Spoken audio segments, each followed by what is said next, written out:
Boa noite a todos. Saudações desde esta plataforma. É a primeira vez que estou gravando através do TikTok e quero fazer desta plataforma um veículo, né? Um veículo de revelação de Deus para todos aqueles que possam estar interessados em conhecer o Evangelho em profundidade. Digo em profundidade não por a questão teológica, mas sim pela revelação da própria palavra.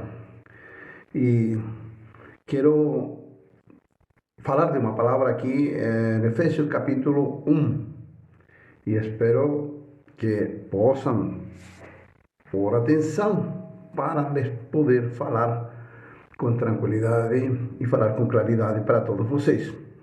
Eu vou ler desde o versículo 1, capítulo 1, versículo 1, desde a saudação que Paulo tem aqui em toda a carta para os Efésios, que diz assim: Paulo, apóstolo de Jesus Cristo, pela vontade de Deus, aos santos que estão em Éfeso e fiéis em Cristo Jesus, a vós graça e paz da parte de Deus, nosso Pai, e de nosso Senhor Jesus Cristo. Já nesta introdução, nesta entrada aqui, Paulo já revela um grande mistério. Por quê? Porque primeiro ele fala que ele é apóstolo, que ele é um instrumento, um meio pelo qual Deus se comunica com a igreja de aquele então e também com todos nós através desses 2 milênios que tem se passado através da evangelização do mundo, né? Apóstolo de Jesus Cristo pela vontade de Deus. Não pode ter alguém que pregue o evangelho que não seja através da vontade de Deus. Aos santos que estão em Éfeso, ele já diz, aos santos que estão em Éfeso, como se eu também falasse para vocês, aos santos que estão aí escutando a palavra de Deus, embora não tenham santos pela própria natureza do ser humano, mas aquele que nos santifica é aquele que está em nosso coração, que é o Espírito Santo de Deus. Então, somos santificados pelo Santo dos Santos, que é o nosso Senhor Jesus Cristo, em seu Espírito Santo revelado a todos nós. E fiéis em Cristo Jesus. Tem que ser fiel a Cristo, o nosso Senhor Jesus. A vós, graça. Que graça? É um dom imerecedeiro. É uma glória otorgada, dada para todo aquele que a recebe gratuitamente. É a glória de Deus que pode se refletir em cada um de nós, para que nós possamos vir a ter aquela glória que está nos altos céus com Cristo Jesus e pode iluminar a cada um de nós, tá bom? É muita coisa para falar do que é a graça do nosso Senhor Jesus, mas brevemente eu estou explicando e falando para vocês. E paz da parte de Deus, nosso Pai, e do Senhor Jesus Cristo. Então, aqueles que somos trinitários acreditamos que o Pai, o Filho e o Espírito Santo é um mesmo Deus, um único Deus. São 3 pessoas, 3 manifestações, mas é o mesmo Deus. E digo-lhe mais, o Senhor disse que nós temos alma, corpo e espírito. Nós também somos uma trindade nesse corpo. Você é totalmente corpo? É somente alma? É somente espírito? Não, você é corpo, mas também tem uma alma. É só alma? Não, porque tem um corpo. Você é só espírito? Não, porque tem uma alma, um corpo. E aí, o corpo, a alma e o espírito do homem são 3 em 1. Agora, Deus, como é todo poderoso, ele manifesta-se em formas separadas e ao mesmo tempo juntas, porque ele é Deus. Agora nós não. Quando nós adormeçamos e deixemos este mundo, ficará a alma. A alma é eterna.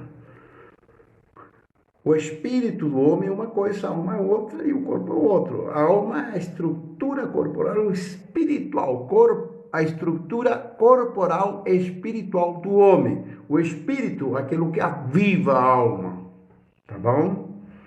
Pode ver que não está falando mente, porque através da alma, nós nos expressamos com esse veículo que é a nossa psique, a nossa mente, tá bom? Sigamos, versículo 3. Bendito o Deus é Pai do nosso Senhor Jesus Cristo, o qual nos abençoou com todas as bênçãos espirituais nos lugares celestiais em Cristo. Uma palavra maravilhosa, tremenda tudo isso aqui, meus irmãos. Porque bendito o Deus, o Pai, que já falou a palavra aqui, que é o Pai, o Filho e o Espírito, né?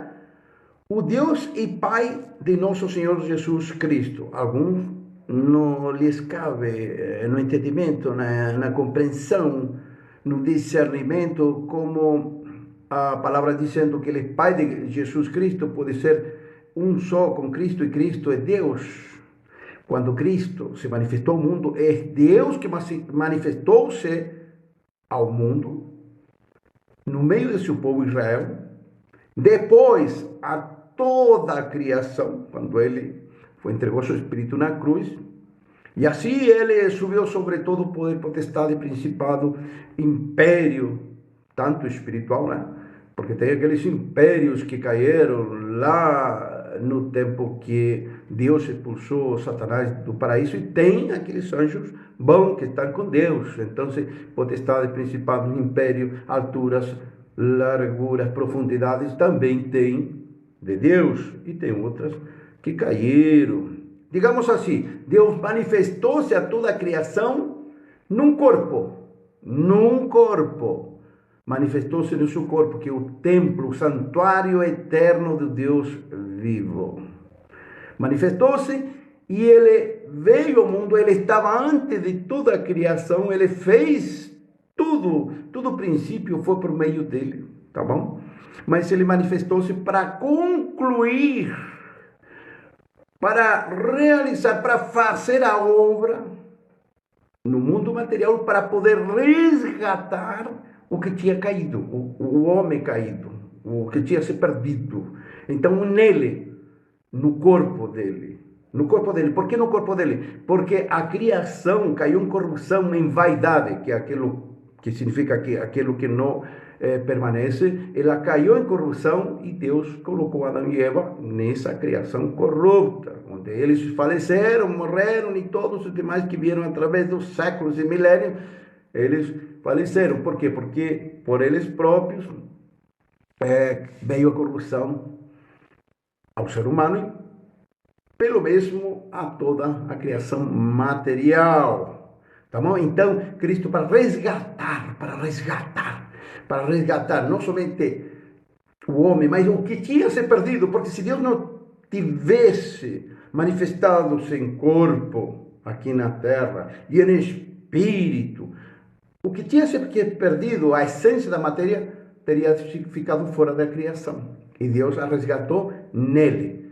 Porque a essência da matéria, da criação, em forma perfeita, foi nele que foi resgatada. E assim ele se compadeceu de todos aqueles que, clamando a ele, clamamos, dizendo, Abba Pai, que significa ave é pai, Pai chega, Pai chegando, Pai chegou, Abba Pai. Então, ele traz consigo, leva consigo todo aquele que, clamando Abba Pai, submete-se à direção de Deus, à salvação de Deus, submete-se à criação de Deus, à obediência à lei de Deus, submete-se ao reino de Deus, e somos parte do Deus Todo-Poderoso em Cristo Jesus, que foi a manifestação, que é a manifestação de Deus aqui na terra e em toda a criação, tanto a material como a espiritual. Tá bom? Bendito Deus e Pai do nosso Senhor Jesus Cristo, o qual nos abençoou com todas as bênçãos espirituais nos lugares celestiais em Cristo. Olha que lindo. Olha que magnífico, olha que maravilhoso. Está nos dizendo Deus que quando o Espírito Santo de Deus vem a cada um de nós e preenche a alma vazia do homem, nos transforma em santuários de Deus, em casa de Deus, em habitação de Deus. Mas Deus não vive em lugares humanos. Deus vive nas alturas, no mais alto de toda a criação, acima de todos os céus. Mas você faz parte de Deus, dessa criação infinita, quando Ele vem até você. Aí vem uma manifestação de Deus dentro de sua alma. Sua alma é assim, pequenininha, mas com Deus dentro é infinita. E faz parte já de aquela realidade espiritual que está com Cristo acima de todos os céus. Não pensa que todos os anjos estão em volta de Deus já. Não. Deus vai vir buscar sua igreja e aí vai vir com todos os anjos buscar-nos. Mas Deus habita acima de toda a criação, inclusive dos anjos que estão mais perto de Deus. Nós, em um futuro próximo, se Deus quiser, né, habitaremos com Deus na cidade celestial, né, na Nova Jerusalém, que é outra formação, outra pregação, outra revelação, porque todas as coisas de Deus são magníficas. Pode ver que de alguns versículos aqui a gente tem falado bastante tempo, né? Então somos abençoados nos lugares celestiais. E de ali vem aquela realidade celestial até nós aqui na terra. É claro que esta carcaça, esta tenda, digamos assim, né? Esta cascada que é essa natureza humana, às vezes luta, batalha contra nós e não nos deixa entrar em uma plenitude com Deus, né? Tem aquele crente, claro, que acha que ele está em santificação e tudo que ele diz, tudo que ele fala é de Deus, e que ele é parte de Deus, que ele revela, que ele faz, que ele está na presença, e não é bem assim. Então, porque esta cascada, esta tenda, não nos deixa. A gente fica, a maior parte do tempo da nossa vida ministerial fica em tribulação. Por quê? Porque se você está na presença de Deus, você vai sofrer. Se você não está na presença de Deus, você vai desfrutar do mundo. O mundo vai ser maravilhoso para você. Tá bom? Então, se você está na presença mesmo, tem uma batalha espiritual diariamente, de dia e de noite. Toda hora. É uma batalha contra o campo de trevas que está ali fora. Em nossa natureza, em nosso mundo que está ali fora. A terra está em trevas. Está em trevas. A nossa alma está em glória porque está o Deus Todo-Poderoso e nos abençoa com todo tipo de benções espirituais desde lá do alto até aqui na terra. Versículo 4. Como também nos elegeu. Olha, nos elegeu. Nele antes da fundação do mundo. Olha que revelação tremenda. Ou seja, Deus está falando que há uma predestinação para todo homem. Mas alguém se perguntará, mas por que Deus sigue com esse processo da conversão da igreja, da humanidade, e não acaba com tudo de uma vez, já que Ele sabe quem vai se salvar e quem não? Porque se ele não soubesse, não seria Deus. Ele sabe. Mas ele dá a oportunidade ao homem para que ele possa eleger, para que ele decida se ele vai se salvar ou não. É uma decisão sua, minha, nossa. É uma decisão nossa. É uma decisão nossa. Então, Deus sabe o que vai acontecer no futuro, mas ele já nos elegeu. Aquele que vai se salvar, Deus já o tem na sua presença e já está separado para a salvação. Tem muitos que desistem na metade do caminho, mas isso é porque são falta de fé, entendeu? É difícil essa carreira espiritual, essa vida ali de soldado de Cristo. É difícil, difícil. Você está sofrendo? Eu sei que está sofrendo. Todos nós estamos sofrendo. e vai seguir sofrendo, mas vai ter o gozo do Espírito Santo todos os dias. Entendeu? Então, nestas lives, do mais que eu vou falar é dessa natureza espiritual, dessa natureza da carne, que são coisas que são paralelas, que estão junto conosco. São coisas que estão ao mesmo tempo conosco, tá bom? A vida espiritual é plena em você. A vida natural também. E a vida natural é até onde está o inimigo, onde atua o inimigo, né? Aquilo que todos os dias nós confrontamos em batalhas diárias, cotidianas. Mas somos mais que vencedores em Cristo Jesus. Nos elegeu antes da fundação do mundo para que fôssemos santos e irrepreensíveis diante dele na caridade ou no amor. Temos que ser santos e irrepreensíveis. Mas essa perfeição, já foi falado aqui, né? É através de Cristo. Através desse sometimento que nós temos, né? Com Ele, para Ele, todos os dias. É uma batalha diária, né? Cotidiana, constante, e precisamos estar firmes em todo o tempo, né? Versículo 5, então, e nos predestinou para filhos de adoção por Jesus Cristo. Nos predestinou. Por quê? Porque o tempo é passageiro. O tempo é deste mundo. O tempo é desta realidade material. Tudo está num processo de transição. O cosmos mesmo, né? O cosmos mesmo, o universo inteiro está num processo de transição. Ele não é eterno. Tem pessoas que falam que esse mundo, esse universo é infinito, que todo jamais vai deixar de ser, que é todo um processo que se recria e que tudo que se acaba logo nasce, mas isso acontece na nossa natureza. Há um propósito de Deus em Cristo Jesus para toda a criação. Porque temos que ter muito claramente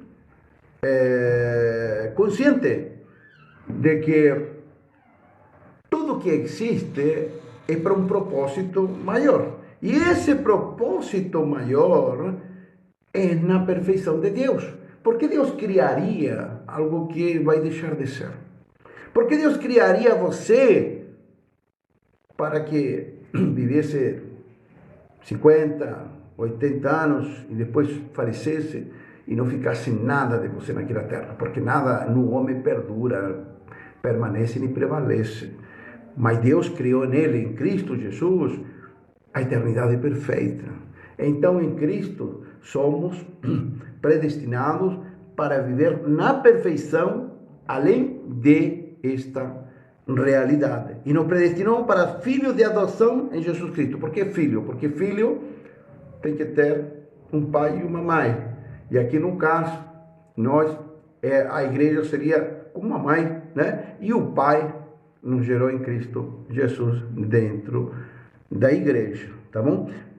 Nos gerou para si mesmo segundo o beneplácito da sua vontade, segundo a sua vontade, segundo a sua escolha, porque Ele quis que nós fôssemos escolhidos para ser filhos dele, para ser adoradores deles. Então, pode ver que Deus nos está falando tremendamente aqui. E vou para o versículo 6 agora. Para louvor e glória da sua graça. Para louvor e glória da sua perfeição, de seu conhecimento, da sua sabedoria, da sua majestade, porque Ele é Deus Todo-Poderoso, que está acima de todas as coisas, incompreensível para essa mente pequena que temos aqui. Mas Ele nos dá, através de sua palavra, pode ver que nos dá essa capacidade de transcender desse mundo e chegar até Ele. Algo tremendamente maravilhoso.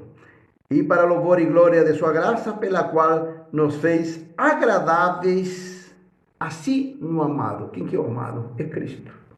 Nos fez Deus agradáveis para si no amado, na perfeição de Cristo. Porque Cristo veio à terra, ao mundo, e venceu o mundo. Venceu o pecado, venceu a morte, passou pela morte. Algumas vezes temos aquela pretensão de ter a perfeição de Deus e ter essa graça e que nos dê de tudo que nós queremos aqui na Terra, e não é bem assim. A maior riqueza está no mundo espiritual, a maior riqueza está na promessa, no cumprimento dessa graça lá nos céus, dessa perfeição lá nos céus. Porque aqui é transitório, como já foi dito, né? E somos viajantes por um mundo que vai deixar de ser.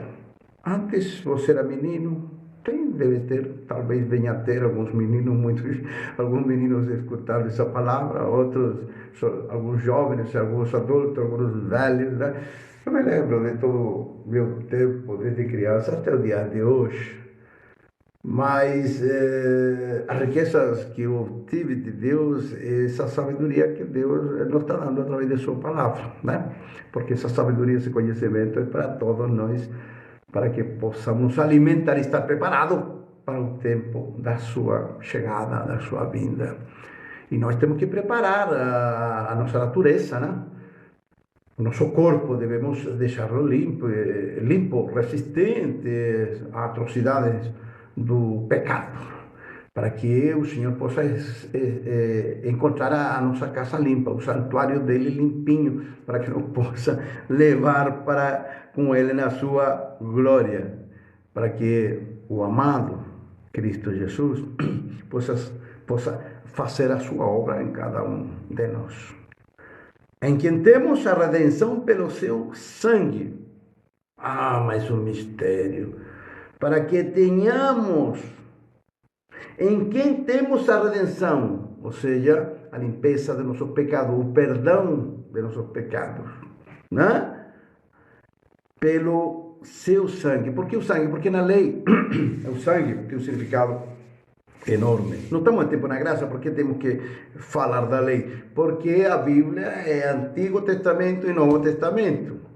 É claro que estamos no tempo da graça, mas o Antigo Testamento também nos diz e nos fala do tempo de Cristo, da graça de Deus, da futura glória de Jerusalém, da cidade celeste, que é Jerusalém, lá nos céus. Nos fala muito do tempo espiritual. Ou seja, se você pega o que não é história, né? Pega no Antigo Testamento, você vai ser informado através das profecias dos profetas, de coisas que também estão no Novo Testamento, porque a Bíblia é uma só, desde Gênesis até Apocalipse, tá bom? Não podemos descartar uma para somente ler ou apreciar ou acreditar na outra, né?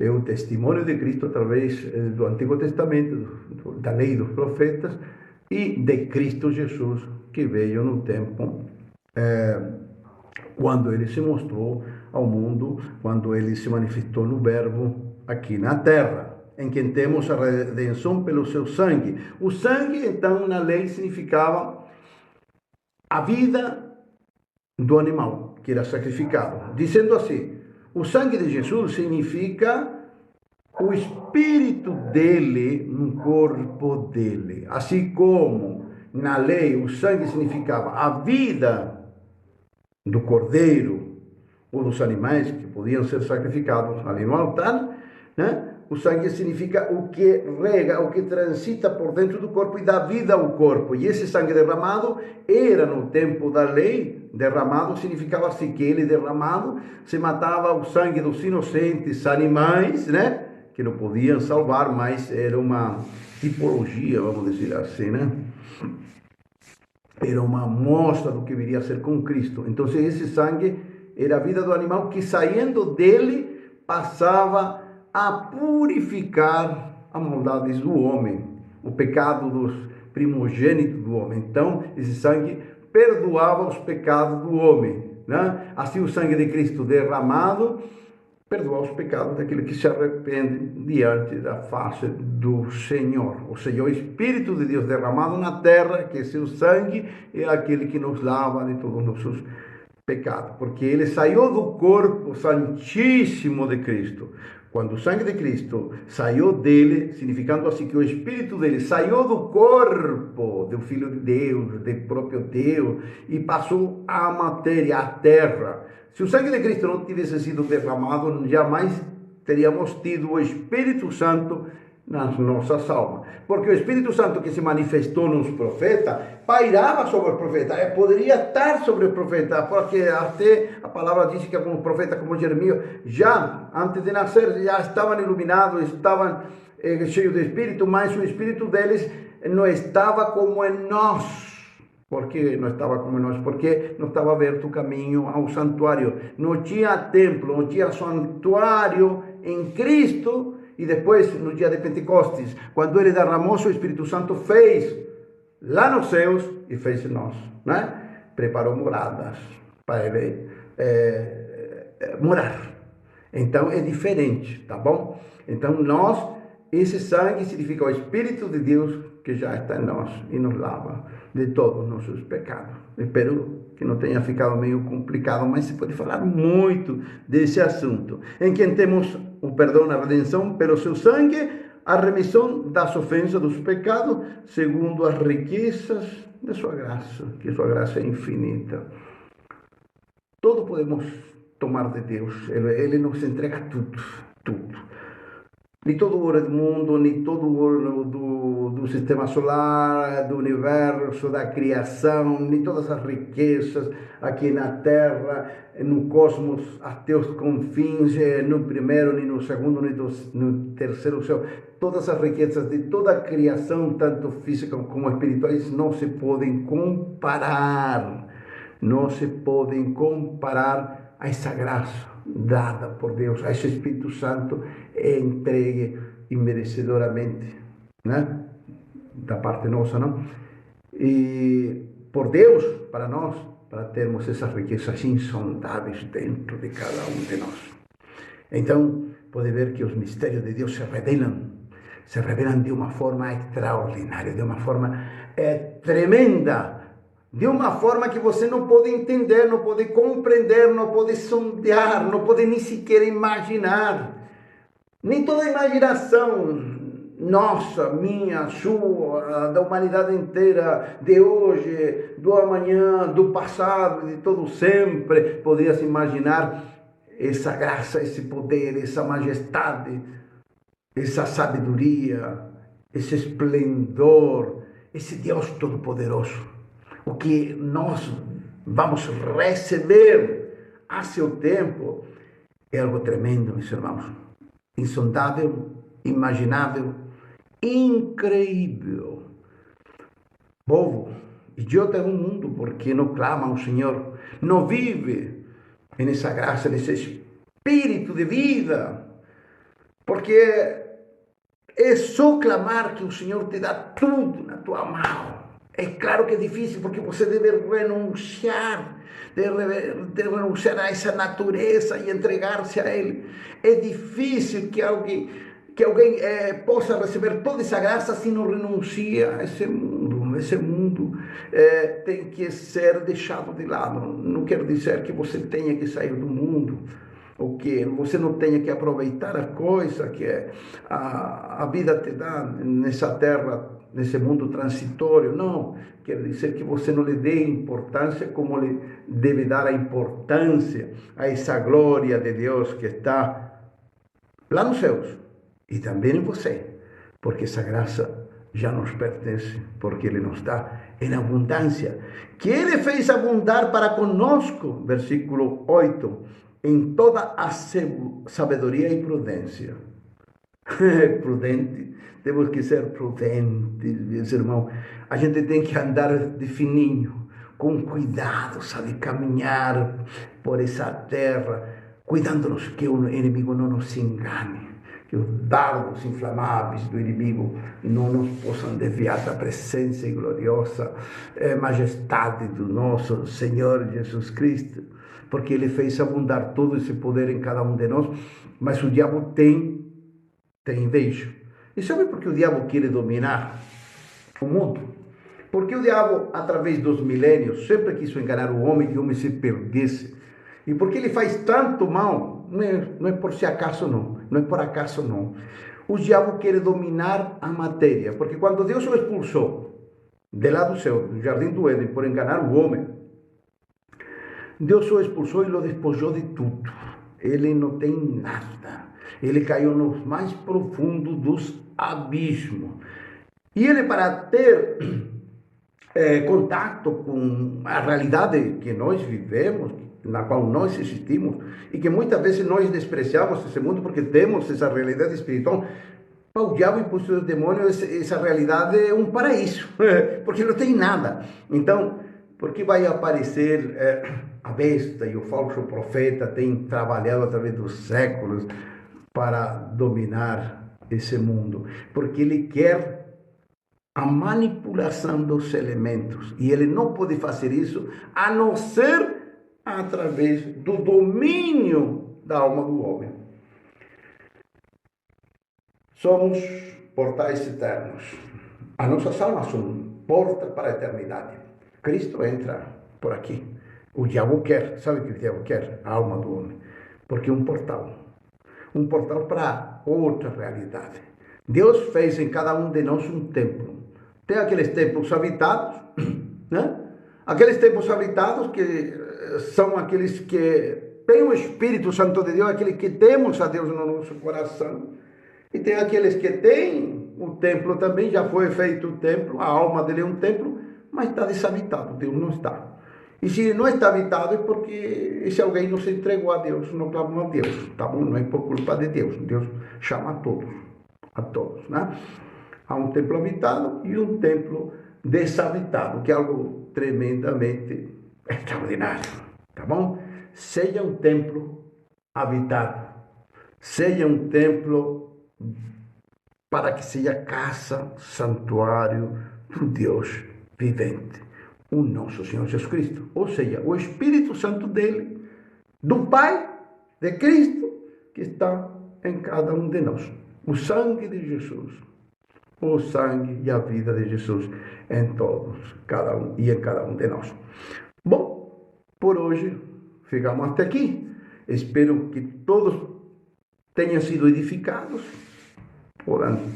possam ter sido enriquecidos por essa graça através da palavra do Senhor, e espero que tenhamos um encontro nesta plataforma em uma outra oportunidade.